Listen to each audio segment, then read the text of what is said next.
তো এইটা একটা করেছিলাম, এইটা একটা, আরেকটা ছবির নাম আম্মা, আচ্ছা, কাঞ্চন ভাই মেইন নায়ক, and climax, director Gazi Mazharul Anwar, Khayer ভাই হিসেব, ওইখানে নাসিমা আপা মা, আম্মা যান, কাঞ্চন ভাই superstar, Manna going to be superstar, Ahmed Sharif Saheb বাবা উনি, আর আমি হচ্ছে হলাম গিয়ে ইয়াং তার ছেলে। এখন আলটিমেটলি আহমেদ শরীফের সাথে কাঞ্চন ভাইয়ের ফাইট, আমার সাথে মান্নার ফাইট। মান্না তখন সেকেন্ড নায়ক থেকে ফার্স্ট নায়ক হচ্ছে।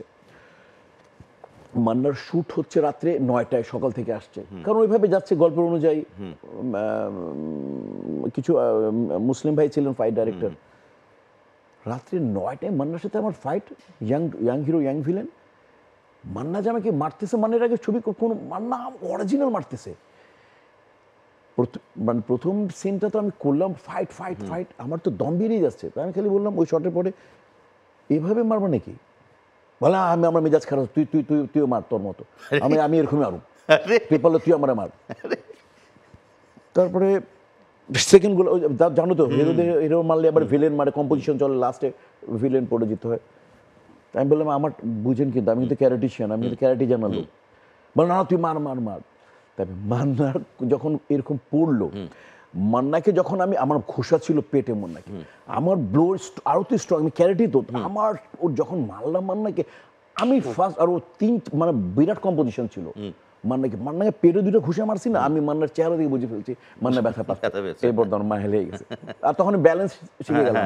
তারপরে নর্মাল করলাম, নর্মাল করার পর শর্ট ওকে রাখছে। তারপরে আমি দুজন বসছি, যেটা হয় হিরো ভিলেন। আমি বললাম কি খবর, তুই তো লাগাইছো আমি সবগুলো তো লাগাই না, আপনি শর্ট তো এনজয় করে দিছিলেন, এভাবে করা যাবে না। এই আপনি বলে দেখলে সকাল থেকে কাঞ্চন ভাই শর্ট নিতেছে, আমার বসায় রাখছে। আমি বলতে জিদ আমার বলে না না ঠিক আছে, এখন থেকে নর্মাল করি। তো এইগুলো হয়েছে আমাদের জীবনে, এরকম হয়েছে। আমি অনুষ্ঠানের শেষ দুটো প্রশ্ন করব। জি প্লিজ। দুটো জুটি নিয়ে প্রশ্ন করব। জুটি বলতে এরকম যে, একটা হচ্ছে যখন মিশা সওদাগর তুঙ্গে, মিশা সওদাগর এখনো তুঙ্গে, আমরা সৃষ্টিকর্তার কাছে এই দোয়াটাই করি যে তার বৃহস্পতি এরকমই তুঙ্গে থাকুক বাকি জীবন। কিন্তু একটা সময় এরকম আসলো যে আরেকজন ভিলেনের আগমন ঘটলেও ডিপজল সাহেব, এবং ডিপজল সাহেবকে নিয়ে আলোচনা শুরু হলো, সমালোচনাও শুরু হলো। তার একটা আলাদা প্যাটার্ন আসলো, ভিলেনাস প্যাটার্ন, এবং তার একক বড় বড় ছবি ছাপানো হলো, পোস্টার করা হলো তাকে নিয়ে।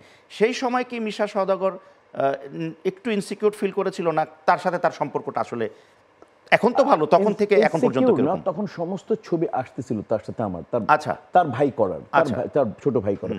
আগে তো হুমায়ুন ফরিদি, রাজীব বেটিন, শামসুজ্জামানের আমি ছেলে হিসেবে অদ্বিতীয়। এমন সময় ডিপজল ভাই করলেন তেজি দিয়ে, একেবারে নতুন একটা, তার কথা বলার স্টাইল আলাদা, বডি ল্যাঙ্গুয়েজ আলাদা।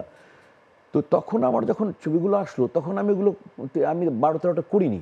আচ্ছা, তখন আমার নিজের একটা কমার্শিয়াল ব্রেন কাজ করলো, যদি আমি না করি আসলে এই ছবিগুলোর একটা সুপারহিট ছবির সাথে না থাকা মানে ক্ষতি আমার। দেন আমি বললাম যে না, করতে হবে। এবং অফার তখন চলতেছিল আমার, কারণ আমার এর মধ্যে ইয়াং তো আমাকে লাগবে, ইয়াং হিরো তো সব লাগবে। তো তখন আমি সিদ্ধান্ত নিলাম আমি করব, এবং খবর আছে ফার্স্ট করলাম ডিপজল ভাইয়ের সাথে। আর ডিপজল ভাইয়ের আচার ব্যবহার, মানে ফার্স্ট ক্যামেরা, আমার তখন বাড়ি স্টুডিও ছিল না, মনে আছে বাবা? হ্যাঁ মনে আছে। ওইখানে আমাদের একটা সিন ছিল।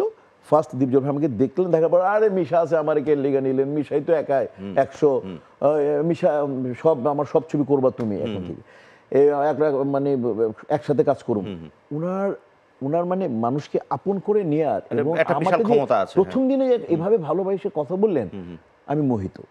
এবং তারপর থেকে তার ঘরের কিন্তু 195% ছবি মিশা, সব মানে ফাইট অ্যাকশন সব মিশা, এনে অভিনয় মিশা ডিপার্টমেন্ট আলাদা করে মিশা, সব ছবিতে মিশাকে লাগবে।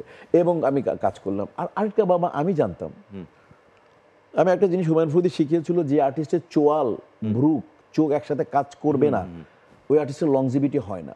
আচ্ছা, তো তোর করে ইনশাল্লাহ তুই অনেকদিন থাকবি। চোখ, চোয়াল, ঠোঁট, মানে এইগুলা যার একসাথে কথা বললে, তুমি চোয়াল কাজ করলো না, ঠোঁট কাজ করলো না, চোখ কাজ করলো না, ওইটা বেশি লংজিভিটি হবে না। এটা আমাকে শ্রদ্ধেয় হুমায়ুন ফরিদির সাথে আমার সম্পর্ক ছিল, উনি অভিভাবক, বন্ধু, টিচার। আমি তাকে কোন গুণে গুণান্বিত করবো? আসলে তুমি বললা না যে আমি যে ক্যারিয়ার ভিলেন আরম্ভ করছি তাকে দেখে। তো আমি ওনাকে বলি একটা শব্দ, উনি আমার আত্মিক ওস্তাদ, আত্মার একজন ওস্তাদ। আমার ওস্তাদ হইলে উনি হতেন। আমি তোমার ইয়েকে বলেছিলাম যে আমি তোমার আন্টিকে তোমাকে ছাড়া কারোর সাথে যদি আমি থাকতে পারি, ওনাকে সেবা যত্ন করে, সেটা সেটা হচ্ছে পৃথিবীতে হুমায়ুন ফরিদি। শ্রদ্ধেয় হুমায়ুন ফরিদি।